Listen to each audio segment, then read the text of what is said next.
సబ్జెక్ట్లోకి వస్తాం. మొదటి కొరింథీ రాసిన పత్రిక 11వ అధ్యాయం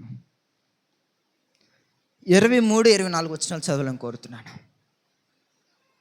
మొదటి కొరింథీ రాసిన పత్రిక 11వ అధ్యాయము 23-24 వచనాలు.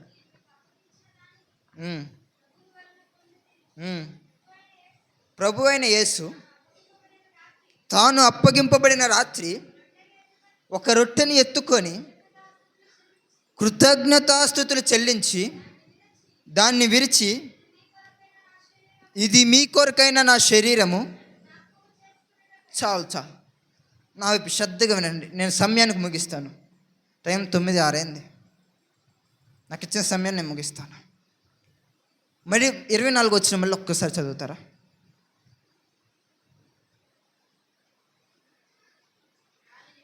దానిని విరిచి, చాలు ఇది మీ కొరకైన నా శరీరం.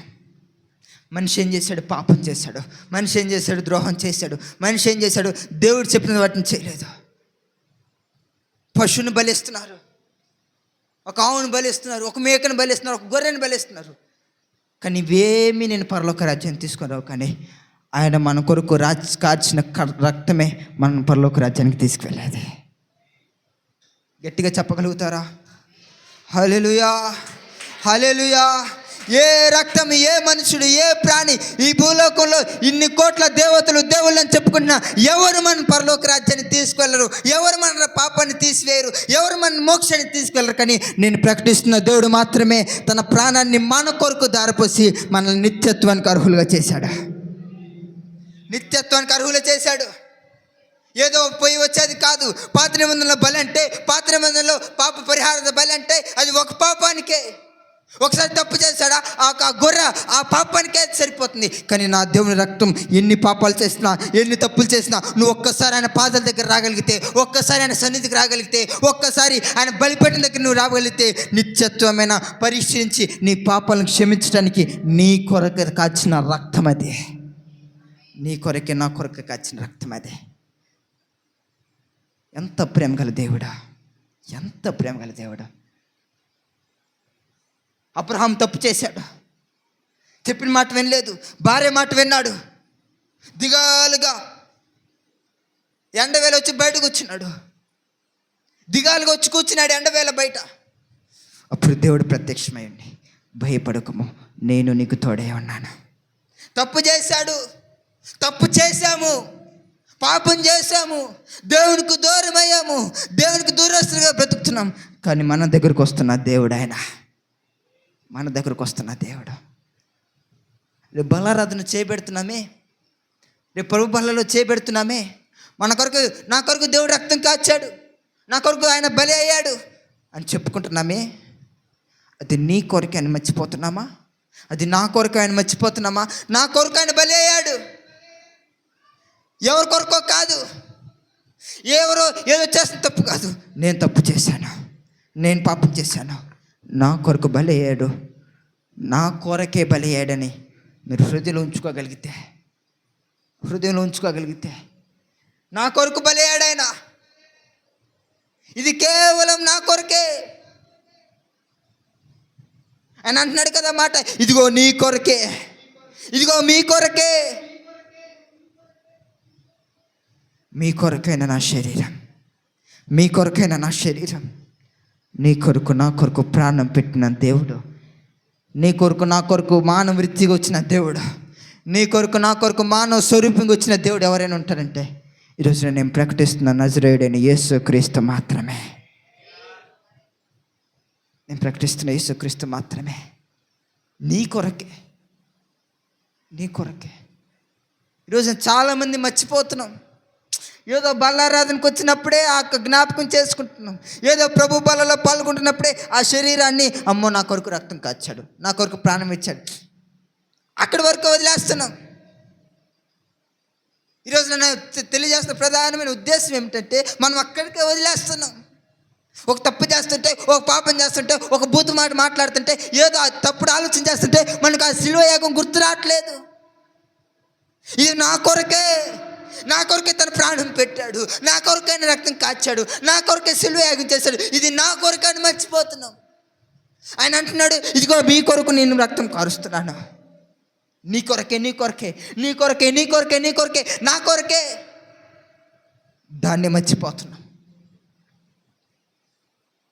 ఆయన అంటున్నాడు, నీ కొరకే నేను ప్రాణం పెట్టడానికి వచ్చాను, నీ కొరకే నేను ప్రాణం పెట్టడానికి ఈ భూలోకానికి వచ్చాను, నీ కొరకే, కేవలం నీ కొరకే. అందరం గుండెల మీద వేసుకొని చెప్పుకుందాం, నా కొరకే దేవుడు నా కొరకు ప్రాణం పెట్టాడు, నా కొరకే. నేను తప్పు చేశాను, నేను పాపం చేశాను, దేవునికి దూరస్తులు నేను. ఆయన సన్నిధికి రావటానికి, ఇలా కూర్చోటానికి, ఇలా వాక్యం చెప్పడానికి, ఇలా పాటపడటానికి నేను యోగ్యుని కాదు అని తెలుసుకొని, నీ మీద అత్యంత ప్రేమ గల దేవుడు, నీ మీద ఎవరు చూపలేని దేవుడు, నీ కొరకు ఎవరు ప్రాణం పెట్టలేదు, నీ కొరకు ఒకరు కన్నీరు కాచలేదు, నీ కొరకు ఒక్కరు ఆపదలు ఉన్నప్పుడు నిన్నెవరు ఆదుకోలేదు. నువ్వు దుఃఖంలో ఉన్నప్పుడు, నువ్వు శ్రమల్లో ఉన్నప్పుడు, నువ్వు బాధల్లో ఉన్నప్పుడు ఎవరు నీ కొరకు ఎవరు ఆదుకోలేరు. కానీ ఆదుకున్నవారు తెలుసా? నీ కొరకు రక్తం కాచిన దేవుడే.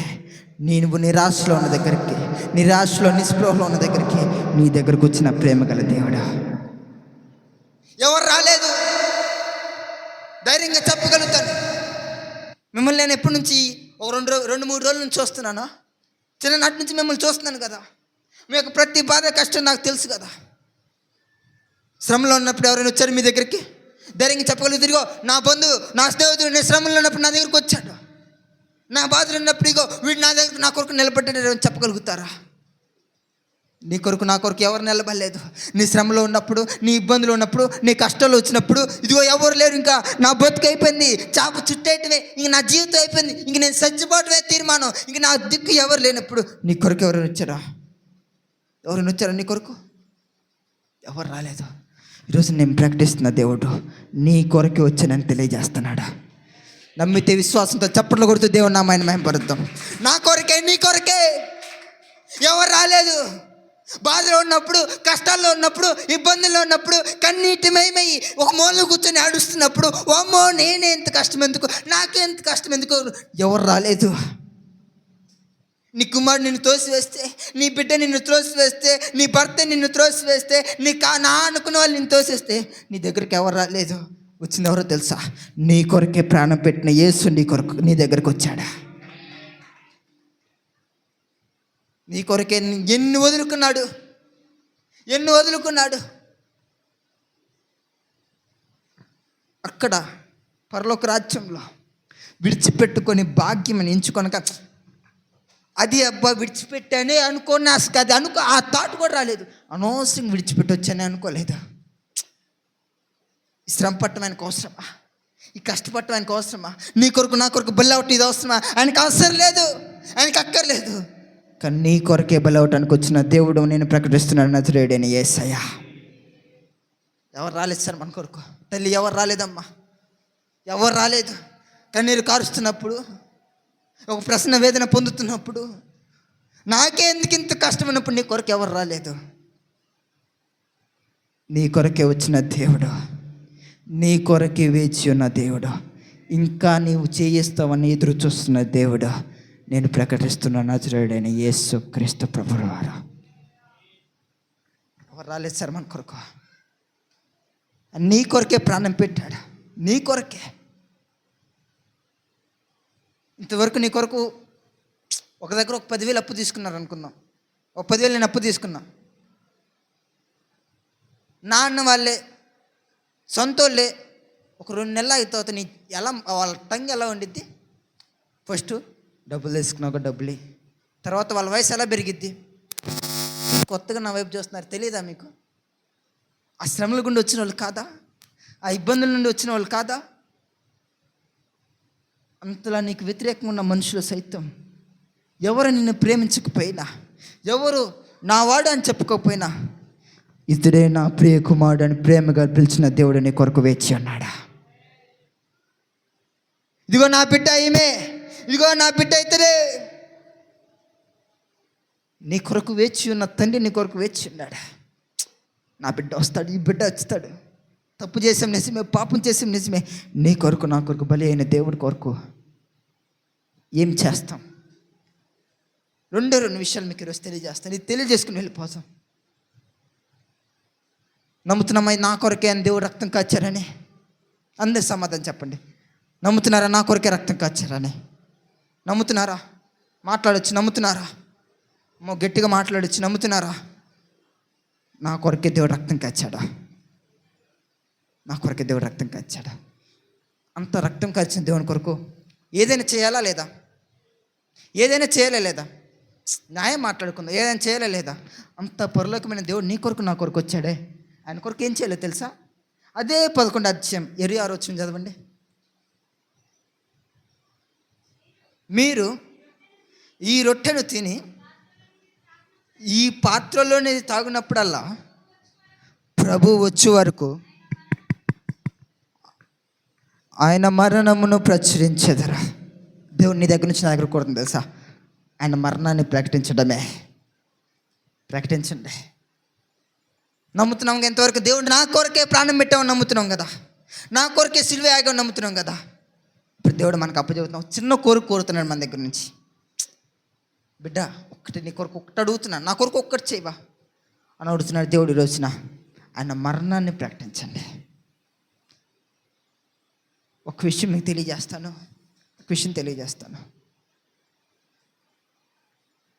ఆయన మరణాన్ని ప్రకటించడానికి, ఆయన మరణాన్ని ప్రకటించడానికి ఎందరో మన కొరకు ప్రాణాలు విడిచాడు. ఈరోజు దీన్ని మర్చిపోయి తిరుగుతున్నాం కదా.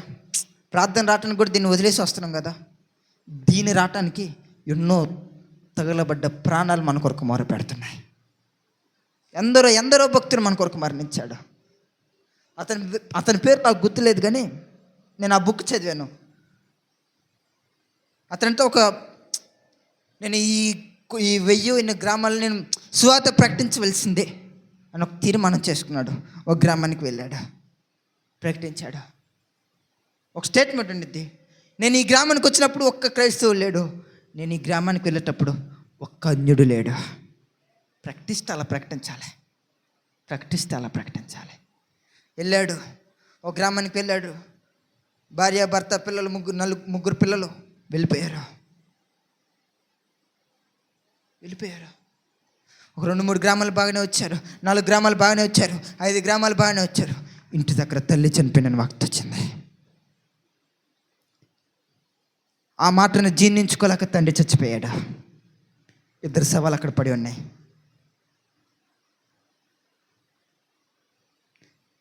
భార్యని, పిల్లల్ని పంపించేశాడు. వాళ్ళ కార్యక్రమం జరిపించాడు. 100 గ్రామాలు అయిపోయినాయి, 200 గ్రామాలు అయిపోయినాయి, 300 గ్రామాలు అయిపోయినాయి. భార్య చచ్చిపోయింది. జీర్ణించుకోలేక ఏడుస్తూ ఒక మూలన పడి, అయినా వెను తిరగకుండా 700 గ్రామాలు, 800 గ్రామాలు, 1000 టార్గెట్, 800 గ్రామాల రంగాలే పిల్లలు చనిపోయారు. నేను ఒకసారి పంచుకున్నాను. నాకు అక్కడ తను ఒక లెటర్ రాస్తాను, నన్ను అది వదలట్లేదు. అక్కడ ఒక లెటర్ రాస్తాడు. ఏం రాస్తాడు తెలుసా? నా బిడ్డ, నా కుమారి, నేను ఈ భూలోకంలో ఉన్నప్పుడు నేను ఒక మంచి సుఖవంతంగా నేను చూసుకోలేకపోయాను. అసలు నీ దగ్గర నేను లేను, కానీ నా నిరీక్షణ ఉంది తెలుసా? నేను ఒక సుఖవంతమైన మార్గంలో నేను తీసుకోలేకపోయాను, నేను స్కూల్ దగ్గర విడిచిపెట్టలేకపోయాను, నేను ఈ పని నీకు చేయలేకపోయాను అని రాస్తూ ఒక మాట రాస్తాడా. ఇక్కడ నిన్ను చూడలేకపోయాను, కానీ అనిత్యత్వ పరలోక రాజ్యంలో మన ఇద్దరం కలిసి దేవుని స్తుతిద్దామని తీర్మానం చేసుకున్నారా? అది సువార్త చేయడం. మీకు రాజుబాబు గారు తెలుసు కదా. కొండలలో, లోయలలో, అడవులలో, ఎడారులలో ఆ పాట రాసిన ఆయన మంచి జాబ్, ఇంజనీర్, మంచి జాబ్లు చేస్తాను. దేవుడు పిలిచాడు. బ్రాహ్మణ కుటుంబం నుంచి వచ్చారు. సేవకి వెళ్తే నేను నీతో పాటు రానని భార్య చెప్పింది. ఇంత మంచి జాబ్ వేసే సేవ అంటే వెళ్ళు, చర్చికి వెళ్ళు. భార్య చర్చికి రాదు. నువ్వు వెళ్తే చర్చికి వెళ్ళరా, నువ్వు మాత్రం సేవ చేస్తే నీతో పాటు రానంది. కూర్చున్నాడు ఒక మూల. ఏం అర్థం కావట్లేదు. తను చేసుకుని తీర్మానం చెప్పమంటారా? నా భార్య లేకపోయినా పర్లేదు, నీవు కావాలి ప్రభు అని పరిగణించాడా. ఎంతోమంది సువార్తకి, ఎంతోమంది దైవ సేవకులను అభిషేకించే పెద్ద స్థాయికి తీసుకువెళ్ళాడు. నువ్వు ఒక్కసారి నేను పని చేపిస్తే చాలు నీ స్థితిని మార్చేస్తాడైనా. అంత మహోన్నతుడైన దేవుడు, అంత గనుడైన దేవుడు నా కొరకు మరణించి నా కొరకు వచ్చాడే. ఆయన గురించి ప్రకటించువా? ఎలా ఎలా ఎలా ఆదిమ సంఘాన్ని మన పేతురు రాసిన పత్రికను మీరు చదువుతున్నట్లయితే, పేతురు రాసిన దృక్పథం ఏంటంటే, ఒక గ్రామాన్ని కాల్చివేశారు. ఆ కాల్చివేసిన ఆ చక్రవర్తి పేరు గుర్తు రావట్లేదు, కానీ చక్రవర్తి ఏం చేశాడంటే అది క్రైస్తవులు మెండేట్ చేశారు. అప్పుడు క్రైస్తవులు చాలా తక్కువ మంది, 60 లక్షల మంది ఊచకోత కోసాడు. మోకాళ్ళ లోతు నెత్తురొచ్చింది, మోకాళ్ళ లోతు నెత్తురొచ్చింది. చెదిరిపోయారు. 100 మంది 100 గ్రామాలు చెదిరిపోయారు. జరిగిన అద్భుతం తెలుసా? 100 మంది 100 సంఘాలను కట్టారు అక్కడ. ఇంక చంపేసాం, క్రైస్తవం లేదనుకున్నారు. క్రైస్తవం ఇంక లేదు, క్రైస్తవం చంపేసాం, ఇంకా క్రైస్తవం అనే మాట వినపడలేదు అని అనుకుంటున్న వారి గుండెలు ఏమైనా తెలుసా? దేశవ్యాప్తంగా క్రైస్తవంలో వినపడుతుంది. దేశవ్యాప్తంగా క్రీస్తు వినబడుతున్నాడు. దేశవ్యాప్తంగా ఇదిగో నా కొరకు మీ కొరకు ప్రాణం పెట్టాడు చూడు. ఆ సువార్త ఇప్పుడు మన దాకా వచ్చింది, మనల్ని ఆ పరలోక రాజ్యానికి తీసుకువెళ్తుంది. గట్టిగా విశ్వాసంతో చప్పట్లు కొడుతూ దేవనామాన్ని మేంపరుద్దాం. నీ కొరకు నా కొరకు ఎన్నో రక్తాలు కాచబడ్డాయి. నీ కొరకు నా కొరకు ఎందరో ప్రాణాలు మన కొరకు మొర్ర పెడుతున్నాయి. మన పితరుల రక్తం మన కొరకు మొర్ర పెడుతుంది. ఈ బిడ్డ రక్షింపబడాలి, ఈ బిడ్డ ఆ లోకంలో పడిపోకూడదు, ఈ బిడ్డ ఆ పాపంలో పడిపోకూడదు అని మన పితరుల రక్తం మన కొరకు కన్నీరు కారుస్తున్నాయి. దేవ సేవకుడు స్వార్థ చేత కారులో కూర్చుంటే ఫ్యామిలీని ఆ కారులో పెట్రోల్ బస్ తగిలేశారు. ఎవరికి రెస్పాన్సిబిలిటీ? ఎవరు చెప్పాలి? ఎవరు చెప్పుకుంటారు వాళ్ళ బాధలు? రీసెంట్లీ అమెరికాలో ఎదురు కొన్ని కోట్ల మంది జనాలు ఉన్నారు. 26 సంవత్సరాల అబ్బాయి, అన్ని కోట్ల మంది జనాల్లో బుల్లెట్ కచ్చి చంపేశారు. అంతెందుకు మన పగడాల ప్రేమిని కానీ చంపేలా. మొన్న వచ్చాడు కదా జన్న, మొదటి రోజు వాక్యం చెప్పిన అన్నయ్య. అప్పుడు చనిపోయినప్పుడు మొదటి అన్నయ్య, పగడాల ప్రేమి గారి దగ్గర మొదటి ఉంది అన్నయ్య. అన్న నాతో పంచుకుంటున్నాడు. ఇక్కడ గుండెల మీద తొక్కారంట. ఆ ఫుట్ చెప్పు గుర్తు కనపడుతుంది. గుండెల మీద తొక్కి నేల కట్ చేశారంట. నేను అనుకుంటాను జరిగిన విషయం అనుకుంటానంటే, ఆయన కట్టేసినప్పుడు ఈ నోరు కదా మా దేవుని ప్రకటించిందని నేల కట్ చేశారు. ఈ దేవుడు కదా మా దేవుడిని, ఈ నిజమైన దేవుడు కాదని సత్యం చెప్పినందుకు నేల కట్ చేశారు. గుండెల మీద తొక్కి చంపేశారు. ఆయన చనిపోయిన తర్వాత అనేక మంది సేవకులు ఒక ఐక్యతకు వచ్చారు. ఒక మరణం కూడా దేవుని దగ్గర అనేక మందికి ఆశీర్వాదకరంగా మార్చే దేవుడా. పగడాల ప్రేమ వారు మీకు ఎవరైనా తెలుసా? ఆయన చనిపోక ముందు తెలుసా మీకు ఎవరికైనా? ఆయన మరణం అనేక మందికి సువార్త వ్యాప్తి చేశాడా. ఎప్పుడు చనిపోతామో తెలియదు, ఎప్పుడు చనిపోతామో తెలియదు. బ్రతికిన కొన్ని రోజులైనా నా కొరకు ప్రాణం పెట్టిన దేవుని కొరకు నా కొరకు ప్రాణం పెట్టాడు. ఆయన కొరకు ప్రాణం పెట్టాలి. ఉన్న ఆశ అదే, ఉన్న కోరిక అదే. ఏదో డబ్బులు సంపాదించాలి, ఏదో ఆస్తులు అనిపించాలి, ఈ కారులో జరగాలి, ఈ బంగ్లాలో ఏసి అనిపించాలి. లేదు, చనిపోతే ఆయన కొరకు చనిపోవాలి. ఏదో సుఖభోగాలు అనిపించాలి. లేదు, చనిపోతే ఆయన కొరకు చనిపోవాలి. ఎక్కువ కాలం బ్రతుకుతామనుకోలేదు. నిజంగా దగ్గర మన దాకా వచ్చేసింది. అది సువార్తను ఆపేది మన దగ్గరకు వచ్చేసింది. ఒడిశాలో కొన్ని వేల మంది చంపేశారు. మణిపూర్లో కొన్ని లక్షల మంది చంపేశారు.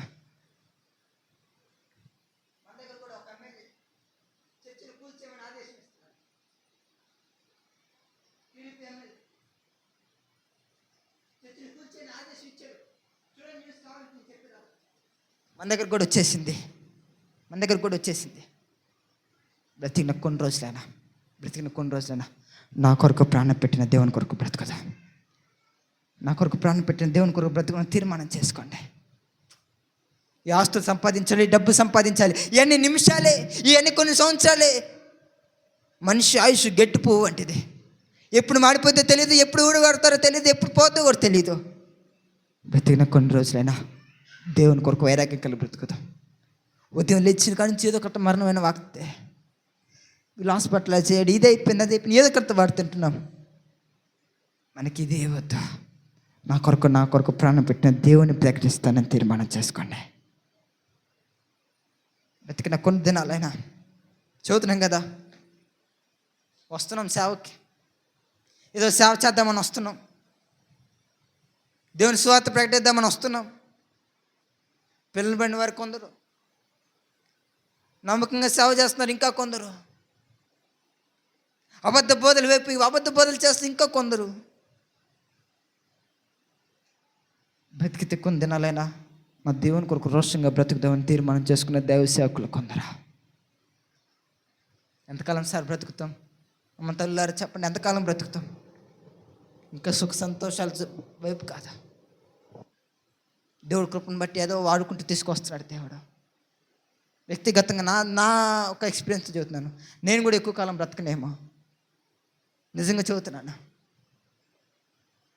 ఒక రాత్రి దేవుడు నాతో మాట్లాడుతున్న మాట, దర్శనం చూస్తున్నాను అంతే. బెడ్ మీద పనుకున్నాను, ఒక ధ్వని వినపడుతుంది, ఒక బోర స్వరం వినపడుతుంది. వెమ్మటిని ప్రకటిస్తూ నేను వెళ్ళిపోయాను. ఎక్కువ రోజులు బ్రతకము, నేను ఎక్కువ రోజులు బ్రతకను. బ్రతిన కొన్ని దినాలు దేవుని కొరకు బ్రతుకుతాం. సేవకులకు వచ్చాం కదా, సేవ చేద్దామని వచ్చారు కదా, వారు కూడా ఎక్కువ కాలం బ్రతకరు.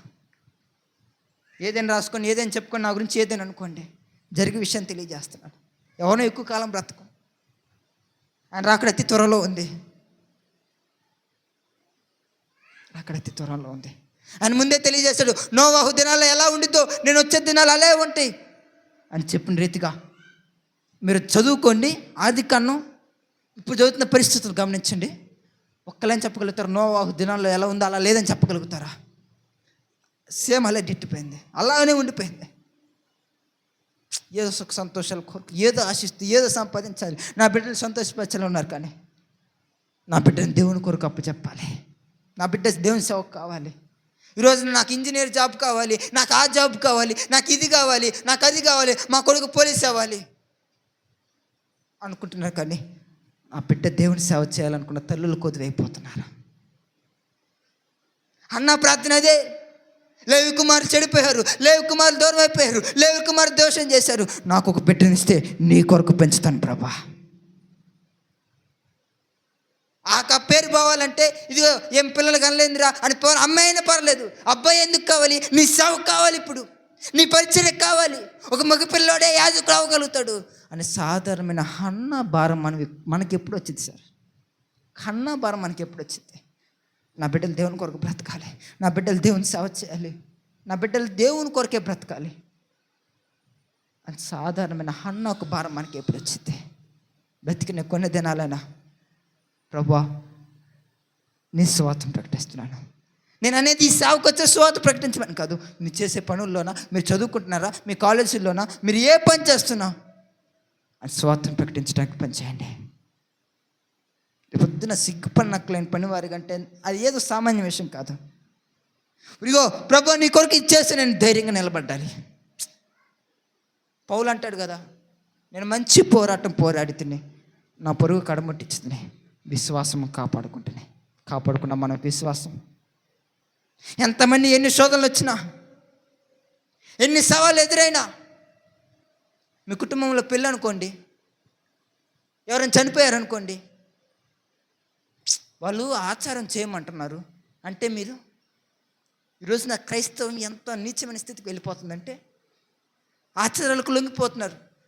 వాడు ఎవడో వచ్చి చెబుతాడు, వాడు కష్టాలు మీకు తోడు సలహాదారుడు, వాడెవడో వచ్చి చెబుతాడు, ఇది చేయకపోతే ఎట్రా, ఇది చేయకపోతే ఎలా అని ఎవడో చెబుతాడు.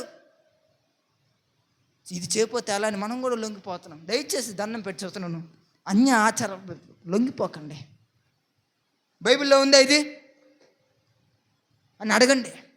మా సేవకులు అడిగి చూద్దాం, మేము మీ కొరకు ఇన్ని ఎంతమంది సేవకులు అన్నారు, ఎందుకు? మీకు కేవలం వాక్యం ప్రకటించడానికేనా? అడగండి, ఫోన్ చేయండి, అయ్యా ఇది ఇలా చదువుతున్నారు, తాళి కట్టింది కరెక్టేనా? భర్త చనిపోయారు, ఇది చేయటం ఇది కరెక్టేనా అని అడగండి, తెలుసుకోండి. రెండు విషయాలు, దేవుడు నా కొరకు నీ కొరకు ప్రాణం పెట్టాడా అని అడుగుతుంది ఒకటే, ఆయన మరణం వరకు ప్రకటిద్దాం. మేము ఇంతే చేస్తాం పాస్టర్లు ఎందుకు మరి? ఇంకా సువార్త వాళ్ళు చేస్తారు, మేము మా పనులు మాకు కొంటి బిజీ షెడ్యూల్ మాకేం పని, ఇంక వాళ్ళు ఎందుకు సేవకులు ఉంది అనుకుంటున్నారా? ఇదే వాక్యం ఆయన బలలో చేపెడుతున్నాం మనము. ఆయన మరణాన్ని ప్రకటించాలి, ఆయన వాక్యం తెలియజేస్తుంది. బ్రతికిన కొన్ని దినాలైనా ఆయన సేవ చేసి బ్రతుకుతాం. చచ్చిపోతే చచ్చిపోయాం, చంపేస్తే చనిపోయారు. ఆయన రాజ్యం వచ్చింది. కావాలి ఆయన రాజ్యం వద్దా? మీ ఇష్టం, అది మీ చేతులు. ఆయన స్వేచ్ఛ ఇచ్చాడు, మీ ఇష్టం. ఆయన రాజ్యం కావాలంటే ఆయన రాజ్యం ఇస్తాడు, మీకేం కావాలంటే అది ఇస్తాడు. చనిపోయేదాకైనా ఆయన రాజ్య వ్యాప్తిగా బ్రతుకుతాం. చచ్చిపోయే ఒక్క నిమిషమైనా ఆయన అంట తండ్రి దగ్గర ఒప్పుకుంటాడంట, ఇగో శ్రమలో నా కొరకు నిలబడ్డాడు ఈ బిడ్డ. విశ్వాసంలో ఎవరో ఏది చెప్పినా వినలేదు, నా కొరకు రోషం కలిగి ఉన్నాడు ఈ బిడ్డ అన్న రోజు సాక్ష్యం ఇవ్వాలంటే మీ విశ్వాస జీవితానికి సవాలు వచ్చినప్పుడు నిలబడండి. విశ్వాస జీవితానికి సవాలు వచ్చింది ఖచ్చితంగా. అది మీ పెళ్ళి కావచ్చు, అది ఏదైనా కావచ్చు. సవాలు వచ్చినప్పుడు నిలబడండి దేవుని కొరకు. ఇగో మేము దీని తప్ప దేన్ని పాటించాం, ఏ ఆచారం మాకొద్దు, ఏ అన్యాయ ఆచారం మాకొద్దు, ఎవరు ఎంతమంది పాటించడం మాకు అవసరం లేదు, మాకు ఈ బైబిల్ ప్రాముఖ్యం, నా దేవుడే నాకు కావాలి అనుకున్న వారికి ఏ ఆలోచనలు అంట. దేవుని కొరకు ధైర్యంగా నిలబడండి. బలలో చేపెడుతున్నాం, ఆయన సిలువ యాగాన్ని గుర్తు చేసుకుంటా. ఆయన రొట్టె విరిచి అంటున్నాడు, మీ కొరకే ఇదిగో నా శరీరం మీ కొరకు ఇస్తున్నాడు, మీ కొరకే ఇదిగో నేను దారపోయబడుతున్నాను, స్వరూపముగా మారిపోతున్నాను, స్వరూపమే లేదు అలా మారిపోతున్నాను నీ కొరకే. అమ్మ తల్లులారా, తండ్రులారా, తమ్ముళ్ళారా, సహోదరులారా, అన్నలారా, ఒకటే, నీ కొరకు నా కొరకు ప్రాణం పెట్టాడా. ఆయన ప్రకటిద్దాం,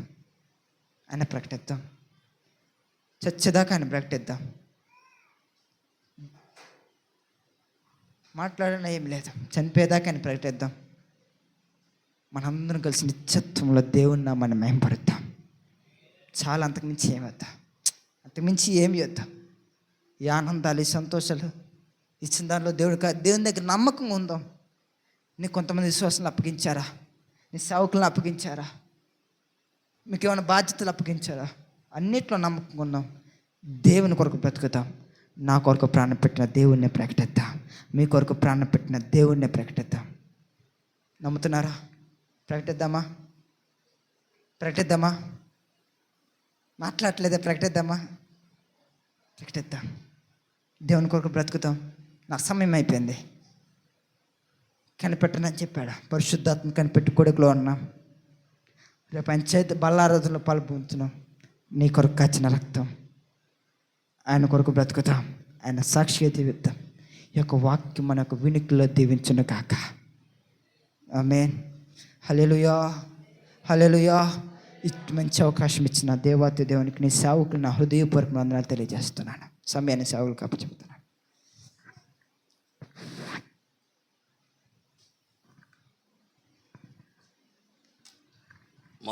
అందరం మోకరిద్దాం.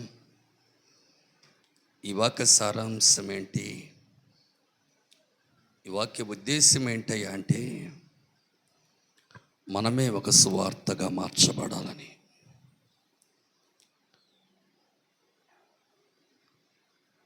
రాబోతున్న దినాలలో ఈ పరిశుద్ధ గ్రంథము మన చేతుల్లో ఉండదేమో అని చాలామంది ఈరోజు టెన్షన్ పడుతున్నారు. ఈ పరిశుద్ధ గ్రంథం మన చేతుల్లో నుంచి తీసివేసే దినాలు వస్తున్నాయి. అప్పుడు మనం ఎలా ప్రకటించగలము?